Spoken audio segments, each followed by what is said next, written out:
Kapu police ಠಾಣಾ ವ್ಯಾಪ್ತಿಯ ರಾಷ್ಟ್ರೀಯ ಹೆದ್ದಾರಿ 66ರ ಕೈಪುಂಜಾಲು ಬಳಿ ಉಡುಪಿಯಿಂದ ಬರುತ್ತಿದ್ದ ಟೆಂಪೋ ಒಂದು ಪಲ್ಟಿಯಾಗಿ ರಸ್ತೆಗೆ ಅಡ್ಡಬಿದ್ದ ಘಟನೆ ನಡೆದಿದೆ. ದುರಂತದಲ್ಲಿ ಚಾಲಕನಿಗೆ ಗಂಭೀರ ಏಟು ಬಿದ್ದಿದ್ದು ಅವರನ್ನ ಆಸ್ಪತ್ರೆಗೆ ದಾಖಲಿಸಲಾಗಿದೆ.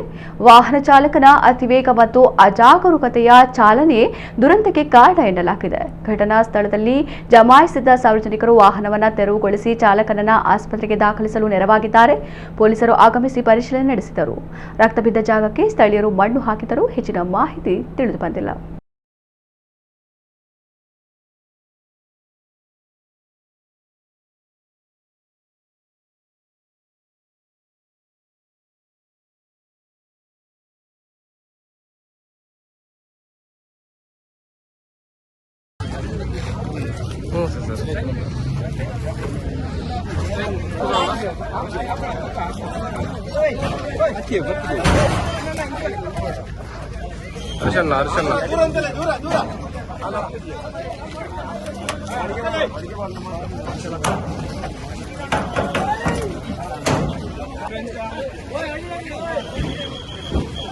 Bye.